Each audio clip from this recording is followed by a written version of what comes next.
3 రోజుల్లో వితిన్ 3 డేస్లో meta CEO mark Zuckerberg unconditional apology చెప్పాలి.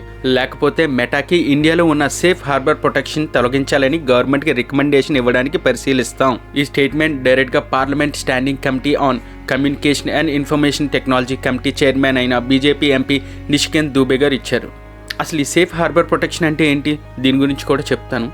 దానికంటే ముందు ఈ ఇష్యూ ఎక్కడ స్టార్ట్ అయిందో తెలియాలి. జూలై 28, 2026 పీఎం నరేంద్ర మోడీ గారు నీట్ పేపర్ లీక్ ఇష్యూపై స్టూడెంట్స్ని ఉద్దేశించి ఒక వీడియోని ఫేస్బుక్లో పోస్ట్ చేశారు. ఆ వీడియో ఫేస్బుక్ ప్లాట్ఫామ్ నుంచి రిమూవ్ అయింది. కొద్దిసేపటి తర్వాత మెటా ఆ వీడియో తిరిగి రీస్టోర్ చేస్తూ ఇది ఇంటెన్షనల్గా కాదు, ఒక టెక్నికల్ ఆర్ ఆపరేషనల్ ఎర్రర్ వల్ల జరిగిందని చెప్పి ఫేస్బుక్ టీం చెప్పింది. ఈ ఘటనపై జూలై 30, 2026 ఈ ఘటనపై గవర్నమెంట్ ఆఫ్ ఇండియా సీరియస్గా స్పందించింది.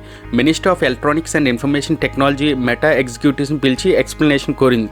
ఈ విషయంపై హైయెస్ట్ లెవెల్లో రివ్యూ చేస్తామని కూడా ప్రభుత్వం తెలిపింది. ఆగస్ట్ 4 ఈ ఇష్యూ నేరుగా parliament standing committee on communications and information technology ముందుకు వెళ్ళింది. అప్పుడే బీజేపీ ఎంపీ నిషికాంత్ దూబే గారు ఈ స్టేట్మెంట్ ఇచ్చారు.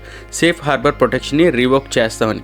సేఫ్ హార్బర్ ప్రొటెక్షన్ అంటే ఏంటి? సింపుల్గా చెప్పాలంటే ఫేస్బుక్, ఇన్స్టాగ్రామ్ లాంటి సోషల్ మీడియా ప్లాట్ఫామ్స్లో యూజర్ పోస్ట్ చేసే కంటెంట్కి ఆ కంపెనీలు నేరుగా బాధ్యతలు చేయకుండా చట్టం ఇచ్చే లీగల్ ప్రొటెక్షనే సేఫ్ హార్బర్ ప్రొటెక్షన్ అంటారు.